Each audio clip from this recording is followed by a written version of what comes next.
കേരളത്തിന്റെ 14 ജില്ലകളിൽ നിന്നുള്ള പ്രതിനിധീകരിച്ചിട്ട് ഒരു ജില്ലയിൽ നിന്ന് ഒരു കലാകാരന്മാരും എന്തായാലും ഉണ്ടാവും.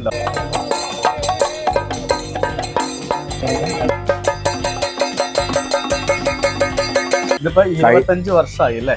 25 വർഷത്തിലേറെ. 25ാമത്തെ വർഷത്തിലേറെ. ഞാന് ഈ മഞ്ജുളാർത്തറ മേളത്തിന്റെ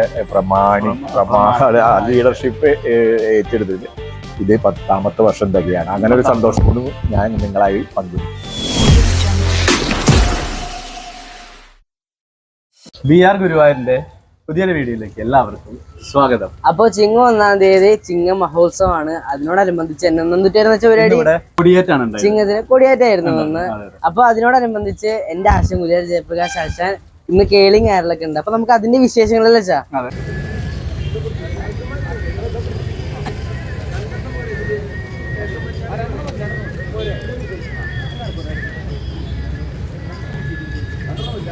നമ്മുടെ ഏറ്റവും പ്രിയങ്കരനായ ഗുരുവായൂരിൽ ഭക്തരുടെ ഗുരുവായൂരപ്പൻ്റെ നിലയിലുള്ള പ്രഥമ പൗരൻ എന്ന് നമ്മളൊക്കെ വിശേഷിപ്പിക്കാവുന്ന ഗുരുവായൂരപ്പൻ്റെ ഉടമാവകാശമുള്ള വലിയ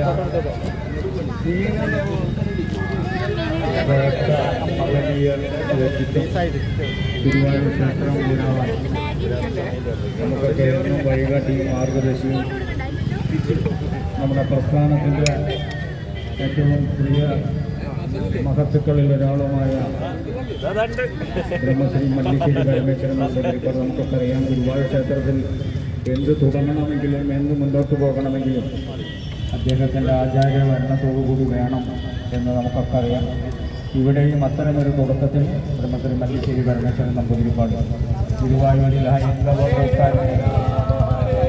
നന്നായി ഒന്നിച്ച് ഏറ്റെടുത്ത് നടത്തുന്ന ആ മഹനീയ ചടങ്ങിന് ദൈവത്തിൻ്റെ നാമം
സമവായ സമന്വയ ജ്യോതി തെളിയിച്ചുകൊണ്ട് നമുക്ക് ഈ വേളയുമായി കൈകോർക്കാം.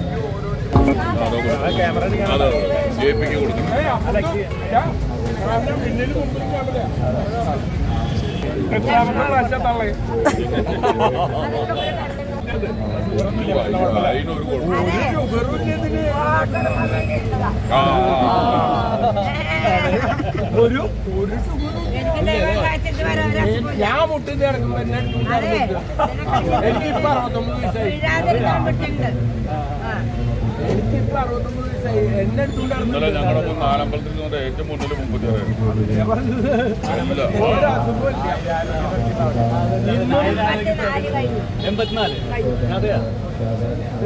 1000 പൂർണ്ണചന്ദ്രന്മാരെ കാണാൻ ഭാഗ്യം കിട്ടി. ഞാൻ എന്നെ എടുത്തുകൊണ്ട് നടന്നിട്ടുണ്ട് മുട്ടി കിടക്കുമ്പോ.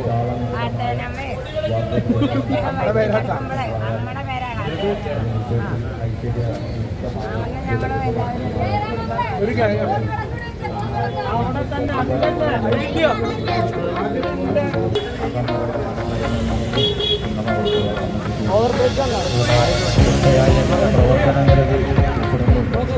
ആശാനെ നമസ്കാരം. നമസ്കാരം.